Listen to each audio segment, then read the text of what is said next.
Hi! இது வந்து Monday morning எடுத்த மினி விளாக் தான். மோஸ்ட்லி அந்த சேர் வந்து வீட்ல வந்து உட்கார்றதுக்கு யூஸ் பண்ண மாட்டோம்.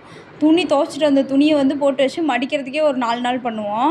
இந்த சுடிதார்லாம் இருக்குல்ல, நான் வந்து எப்படி மடிச்சு வைப்பேன்னா, இந்த மாரி செட்டா மடிச்சு வச்சுருவேன். சுடிதார் டாப்புக்குள்ளாரயே ஷால், ஃபேண்ட் வச்சு, அந்த டாப் வச்சு ஒரே லைனா வச்சுட்டோன்னா ஈஸியா இருக்கும் எனக்கு எடுக்கிறதுக்கு.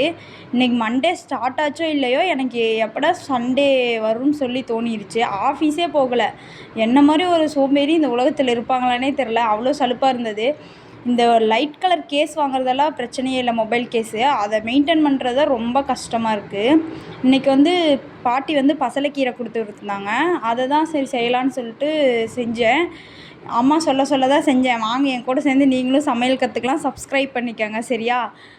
ஃபஸ்ட்டு வந்து பசலைக்கீரைய வந்து அரிஞ்சு நல்லா அலசிக்கிட்டேன். அலசுனதுக்கு அப்புறமேல் வந்து ஒரு வடச்சட்டி வச்சு அதில் வந்து எண்ணெய் ஊற்றி அதில் கடுகு போட்டு அப்புறம் கடலப்பருப்பு, உளுத்தம் பருப்பு தனியாக போட்டு நறுக்கி வச்ச வெங்காயம், வரமிளகாய், கருவேப்பிலை தழை இது 3 தான் போட்டு வதக்கினேன்.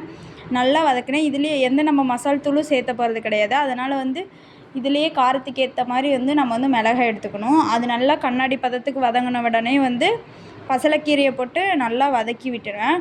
பார்த்தா கீரை பாக்கம் நிறையா இருந்தது. அள்ளி இப்படி போட்டோனையும் அப்படியே புஸ்ஸுன்னு போயிடுச்சு. எங்கடா கீரையை காணோன்னு அளவுக்கு தொலைவுற அளவுக்கு வந்துருச்சு.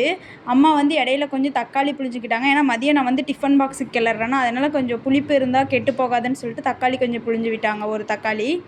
அப்புறமேட்டி கொஞ்சம் கீரை வெந்து இதானோடனையும் தேங்காய் கொட்டி இறக்கிட்டேன். அப்புறம் பாட்டி வேறு கொண்டு வந்து சூப்பு வேறு வச்சுருந்தாங்க, முருங்கைக்கீரை சூப்பு. அதை குடிச்சிட்டு என் மூஞ்சி ரியாக்ஷன் பார்த்தா உங்களுக்கே வாந்தி வந்துரும்னு நினைக்கிறேன். அந்த மாதிரி இருந்தது. ரொம்ப கஷ்டமாக இருந்தது. கஷ்டப்பட்டு குடிச்சிட்டு அப்புறம் அம்மா வந்து டிஃபனுக்கெல்லாம் கிளறி சாப்பாடு போட்டுருந்தாங்க. கீரையிலேயே கிளறிக்கிட்டோம். அப்புறம் அம்மா கிளறதுக்குள்ளே நான் போய் 2 வாட்டர் பாட்டிலும் சுடு தண்ணி ஊற்றி கழுவிட்டு தண்ணி ஊற்றி வச்சுக்கிட்டேன். என்னடா அது அரை பாட்டில் தான் தண்ணி ஊற்றுறான்னு சொல்லிட்டு நினைக்காதீங்க. நான் வந்து இங்கேருந்து கம்மியாக தண்ணி ஊற்றிட்டு போய் இங்கேருந்து யாரா தூக்கிட்டு போகிறதுன்னு சொல்லிட்டு ஆஃபீஸில் போய் பிடிச்சிக்குவேன். அப்புறமா போய் ரெடி ஆகிட்டு வந்துட்டு டிஃபன் பாக்ஸ் எல்லாம் எடுத்து வச்சுட்டு சாப்பாடு போட்டு சாப்பிட்டு ஆஃபீஸ் கிளம்பிட்டேன். இன்றைக்கி வந்து அம்மா வந்து ஒயிட் ரைஸ் வச்சு சாம்பார் வச்சுருந்தாங்க. மணக்க மணக்க எனக்கு நார்மலாகவே இந்த சாம்பார்னால் எப்படி இருக்குன்னே தெரியாது. நான்வெஜ்ஜு கூட அதுவும் சாம்பார் வச்சு சாப்பிட்றப்போ சூப்பராக இருக்கும். அது சிக்கன்லாம் வறுத்து அதில் சாம்பார் சைடிஷ்க்கு சாம்பாரோட சைடிஷ்க்கு வந்து சிக்கன் வச்சுக்கிட்டோம்னா செம்ம டேஸ்ட்டாக இருக்கும். அப்புறம் அதையும் ஊற்றி நல்லா வெளுத்து வாங்கிக்கிட்டேன்.